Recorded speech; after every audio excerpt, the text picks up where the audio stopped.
안녕하세요. BTX입니다. 오늘은 레위기 10장을 살펴보겠습니다.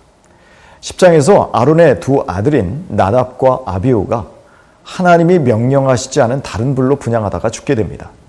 기쁨의 잔칫집이 갑자기 초상집으로 변해버린 서프라이즈의 상황이 펼쳐진 것입니다. 제사 직무를 제대로 수행하지 못한 범죄로 대가 끊긴 이들의 잘못은 무엇입니까? 7일간의 엄숙한 위임식을 통해서 제사장들은 집중적으로 제사에 전념하며 모든 제사에 익숙해지는 기회를 얻었었습니다. 그런데 이들이 제사를 소홀히 하여 죽었다는 것은 큰 충격이 아닐 수 없습니다. 그들의 죄는 여호와의 명하시지 않은 다른 불을 여호와 앞에 드렸다는 것입니다. 즉 그들은 하나님의 말씀을 경청하지 않고 그들의 마음대로 분향한 불순종이 그 원인이었습니다.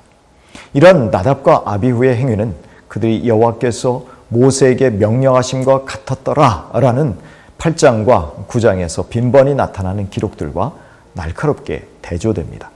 하나님은 이들이 말씀대로 순종하여 제사를 드렸을 때 그 제사를 기쁘게 받으셨습니다. 하나님으로부터 불이 내려와서 번제물들을 삼킴으로 하나님이 제사를 기쁘게 받으셨다는 증거를 보여주셨습니다. 그러나 나답과 아비후가 하나님의 명령에 순종하지 않았을 때 하나님께로부터 불이 나와서 나답과 아비후를 삼켰습니다. 제물을 삼킨 하나님의 불은 심판의 불이 되어 불순종한 제사장들을 삼킨 것입니다.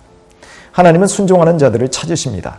우직하고 신실하게 순종하는 것만이 우리가 하나님의 자녀로서 혹은 하나님의 사역자로서 살게 하시는 양식인 것입니다. 우리는 판단자가 아니요 순종자임을 기억해야 합니다. 하나님의 뜻이 아닌 내 뜻대로 살아가는 행위 자체가 다른 불임을 알아야 합니다. 이때 하나님이 말씀하십니다. 나는 나를 가까이 하는 자 중에서 내 거룩함을 나타내겠고 온 백성 앞에서 내 영광을 나타내리라. 즉 하나님은 명령대로 순종하는 자들을 통해서 영광을 나타내신다는 것을 다시금 분명히 하신 것입니다. 그때 아론은 잠잠하였습니다. 평온하게 침묵을 지키면서 아론이 인내심을 가지고 이 슬픈 상황 속에서 나타난 하나님의 거룩한 뜻에 순종하며 기다렸습니다. 왜냐하면 이 일은 분명 하나님이 친히 하신 일이었기 때문입니다. 그러므로 아론의 다른 아들들인 엘르아살과 이다말 역시 형제들의 갑작스런 죽음에 대하여 과도히 슬퍼하지 않아야 했습니다. 회막문에 나가서도 안 되었습니다. 마치 이 비극적인 사건에 대해서 하나님께 무슨 원인이 있는 것처럼 오해받을 여지를 만들지 말아야 했습니다. 자칫하면 그들의 행동 때문에 백성들이 재앙을 당할 수도 있었기 때문입니다. 이들은 백성을 대표하는 지도자들로서 백성들과 깊이 연결되어 있음을 염두에 두어야 했습니다. 대신 아론의 사촌들이 나답과 아비후의 시신을 처리해야 했고 이스라엘 온 족속이 하나님이 심판으로 치신 불로 말미암아 대신 슬퍼하도록 하셨습니다. 이것이 하나님의 섬세한 배려입니다. 아론과 남은 두 아들들은 하나님의 판단과 행하심이 공의롭다는 것을 인정하고 사적인 감정을 앞세우지 않아야 했습니다. 누가복음 14장 26절입니다. 무릇 내게 오는 자가 자기 부모와 처자와 형제와 자매와 더욱이 자기 목숨까지 미워하지 아니하면 능히 내 제자가 되지 못하고. 하나님은 이 사건 직후에 아론과 그 자손들에게 포도주나 독주를 금지하셨습니다. 즉 거룩한 직무를 수행할 때에는 음주가 금지된 것입니다. 이것을 하나님은 대대로 지키라고 아론과 그 자손들에게 명령하시면서 그 명령을 어기면 죽을 것이라고 강력하게 경고하셨습니다. 그 이유는 이들이 거룩하고 속된 것과 부정하고 정한 것을 분별할 수 있도록 하기 위함입니다. 더 나아가 분별력을 가지고 백성들을 잘 가르칠 수 있도록 하기 위해서입니다. 왜 이 시점에 금주를 명령하셨을까요? 아마도 나답과 아비후가 술을 마시고 분별력을 잃어서 말씀대로 제사를 드리지 못한 것이 아닌가 추측해 봅니다. 우리 역시 술 취하게 만드는 세상 문화를 따르지 말고 성령으로 충만한 삶을 살아야 할 것입니다. 에베소서 5장 18절입니다. 술 취하지 말라. 이는 방탕한 것이니 오직 성령으로 충만함을 받으라. 이때 모세는 아론과 그 아들들인 엘르아살과 이다말에게 곡물 중에서 누룩을 넣지 않고 만든 떡은 가장 거룩한 제물이므로 제단 옆에서 제사장들만 먹어야 함을 가르칩니다. 화목제물 중에서 주께 흔들어 바치는 가슴고기와 높이 들어 올려드리는 오른쪽 넓적다리는 정결한 곳이면 어디에서든지 제사장과 가족들이 다 함께 먹을 수 있음을 다시 한번 반복해서 가르칩니다.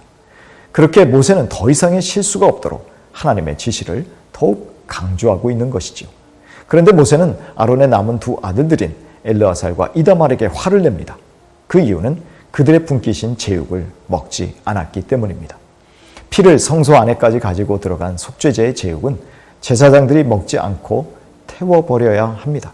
그러나 성막들에서 제물의 피가 처분되어진 경우에는 제사장들이 그 제육을 먹어야 했습니다. 지금 모세는 번제단에서 피가 처리된 속죄제 염소의 고기를 찾은 것입니다. 그런데 엘르아살과 이다말이 속죄 염소의 피를 성소에 들여갔었던 것처럼 제육을 불살라버렸으니 이 또한 하나님의 말씀대로 실행하지 않은 것이죠. 그래서 모세가 화를 낸 것입니다. 제물을 먹는 것도 제사의 한 순서라면 그들이 제물을 법대로 먹어야 했습니다. 그것이 속죄 제사의 한 부분이었으며 이를 통해서 속죄 효력이 나타나게 된다는 것을 다시 한번 알려주는 것입니다. 반대로 제물을 먹지 않는다면 제물을 바친 사람의 죄가 용서받지 못하게 된다는 것이죠. 그래서 모세가 화를 낸 것입니다. 모세는 하나님의 말씀에 불순종하여 다른 불을 들이다가 죽임을 당한 나답과 아비후처럼 하나님의 진노를 받을까 매우 염려했음이 틀림없습니다. 그런데 아론은 아들들이 죽은 충격과 함께 하나님의 어미하심에 대한 두려움으로 인해서 그 제물들을 먹기가 두려웠던 것으로 보입니다. 그래서 모세가 책망하는 것에 대하여 아론이 변명합니다. 아론은 두 아들이 하나님께 범죄하여 죽은 상황에서 자신이 무슨 낯으로 하나님 앞에서 제사장의 몫을 당연하다는 듯이 찾아 먹을 수 있겠느냐고 말합니다. 그런데 그 변명을 모세가 좋게 여깁니다. 아마 이날은 아론에게 가슴 아픈 특별한 날이었음을 모세도 인정했으며 하나님도 아론의 아픈 마음을 헤아리신 것입니다.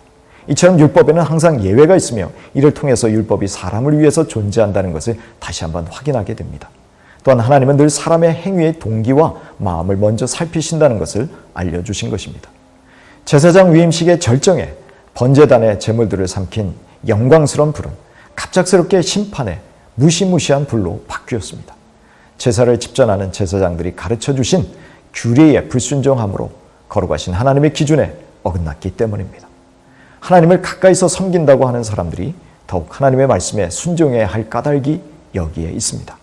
영광이냐 아니면 불명예를 뒤집어 쓴 심판이냐를 가르는 것은 술 취하지 않고 오직 성령 충만을 받아 하나님 앞에서 분별하며 순종하는 것임을 깨달아야 할 것입니다. 특히 영적 지도자들은 하나님이 말씀하시지 않은 거짓 가르침들을 전파하고 있지 않은지 늘 점검하며 성령의 지도와 다스리심을 받아야 합니다. 그러나 하나님은 늘 우리의 마음부터 살피시는 융통성 있는 분임을 기억해야 합니다. 보이는 행위만으로 판단하시지 않고 보이지 않는 마음을 헤아리시고 판단하시는 하나님 앞에 거짓 없이 진실하게 되시기를 바랍니다. 하나님은 정상 참작을 하시는 관대한 분이시기 때문입니다.